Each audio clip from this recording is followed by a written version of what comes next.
Boa noite.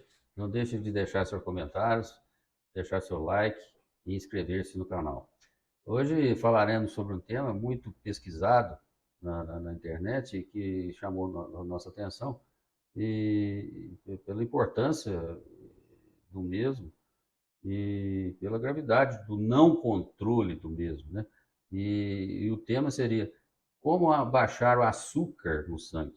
Como essa pergunta é uma pergunta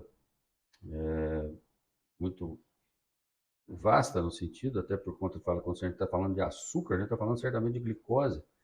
E quando está falando que como abaixar açúcar no sangue, intrinsecamente a gente está entendendo que esse indivíduo tem a glicose alta no sangue, né? Ou seja, esse indivíduo está no mínimo pré-diabético, né? E provavelmente, quando falar açúcar no sangue, a gente já pensa até que esse cara já está diabético, de fato, né? Ele já está no nível bem mais alto de alteração no metabolismo de glicose. Como abaixar a glicose no sangue do indivíduo que está pré-diabético ou diabético, ou no que grau de diabetes que ele se encontra, vai depender exatamente disso. Que estágio ele está? Qual é a situação? Qual o nível de glicose que ele se encontra no momento dessa pergunta? Né? Chega ao seu médico um paciente, esse paciente está com a glicose alta. Alta quanto? Né? Quais sintomas clínicos esse indivíduo tem frente a essa glicose alta? Né? Então, o indivíduo pode chegar para você num estado gravíssimo, dependendo de internação no CTI pela glicose, pelo açúcar alto no sangue, então na cetoacidose diabética, que certamente não está longe desse tema ao qual a gente está conversando, e como ele pode chegar para você com a glicose de jejum de 130, 120, né? Ou ele pode chegar para você com a glicose de jejum, ou ele mediu a glicose na hora, que não estava em jejum, está 400 a glicose dele. Como que a gente vai estar fazendo nessas situações? Bom, o indivíduo chega para você com exame de glicose 110, 120, né? Uma glicohemoglobina de 6, uma insulina de 20, ou seja, é um paciente já pré-diabético, com a resistência insulínica bastante alta e com a glicose de jejum um pouco alterada.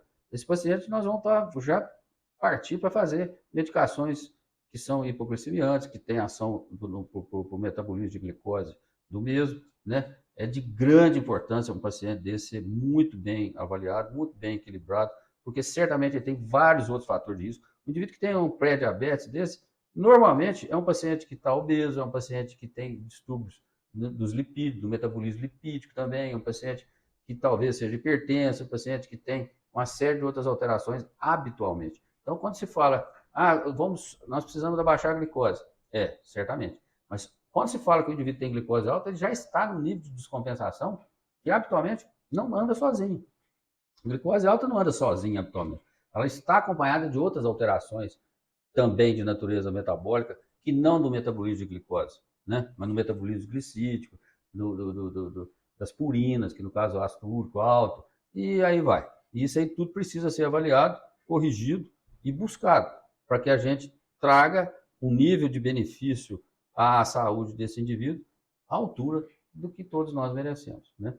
Agora, se a gente pega um indivíduo que chega no consultório da gente e a gente vai medir a glicose dele ali na hora, a glicose dele está 400, a abordagem é outra. Nós vamos ter que intervir nesse paciente, nós vamos ter que dar insulina para ele na hora, abaixar essa glicose dele para que ele possa atingir níveis de glicose que não tragam risco para ele. Um paciente desse com glicose, uma glicemia de 400 já vai estar desidratado, ele começa a urinar muito, né, por conta de que a glicose ela sai pela urina em grande quantidade e leva a água junto, e a pessoa vai desidratando. Então vocês imaginam a gravidade que é isso aí, o potencial que tem. Então, o paciente desse tem que estar de muito olho nele, ver se vai ser necessário até interná-lo, porque às vezes ele está com infecção de urina, às vezes ele está com outras situações. Então, o que fazer com açúcar alto, para baixar, depende do quão alto está, depende do status clínico desse paciente, depende de uma série de fatores que vão também além até da glicose. Mas certos níveis de glicemia se trata com insulina, não tem como. É mais que mandatório isso. Certos níveis de glicemia você vai abordar com medicamentos. Medicamentos hipoglicemiantes hoje, que graças a Deus cada vez mais avançados, que mais qualidade tem, que mais funções tem, que só não abaixar a glicose.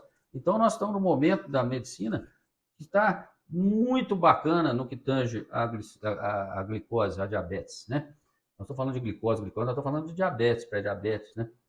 E isso aí é muito bacana, ou seja, a sociedade que tem o privilégio de estar vivendo nesse momento da civilização, tem drogas maravilhosas para tratar diabetes. A gente consegue resultados espetaculares nos tratamentos dos pacientes diabéticos. Né? Melhora, assim, de maneira fantástica, a grande maioria dos pacientes. A gente controla a grande maioria dos pacientes sem insulina. Então, e isso é muito alvissareiro, né? E muito bom de se falar para a população. Então, controlar açúcar no sangue, ou seja, glicemia, vai depender de vários fatores, né?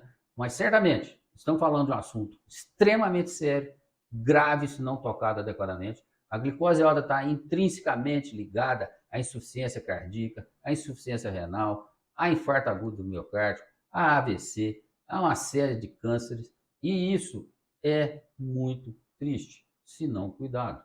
Fora lesões arteriais que vão levar a problemas vasculares, a pessoa vai perder pé, dedo, infecções de repetição nos membros inferiores, enfim, a evolução de um diabetes não controlado é muito triste e muito limitante no que tange à longevidade desses pacientes. Né? Mas o contrário é verdadeiro. A gente tratando bem esses pacientes, controlando essa glicose com devido cuidado e com um arsenal terapêutico maravilhoso que nós temos hoje em mãos, muita, muita expectativa positiva tem para esses pacientes. Então, hoje, um paciente diabético jamais é um paciente diabético da década de 40, da década de 50, da década de 60, 70, 80, mesmo da década de 90 até.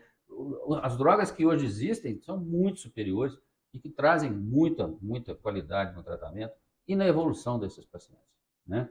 Então, primeiro, não tenham medo de ter problemas de glicose. Antigamente as pessoas morriam de medo de ser diabético. A gente tem que morrer de medo de ter ele no sentido de prevenir. A gente fazer atividades físicas, a gente está sempre orientado a ter uma dieta mais equilibrada, com menos carboidrato, né? Ou seja, ter uma orientação dietética mais voltada para alimentos de verdade, né? Não para esses alimentos industrializados, com alto teor de carboidratos e tal. Ainda mais esses carboidratos simples, né? E esses aí sim que são terríveis. Ok? Então, uma boa noite. É sempre um prazer falar com vocês.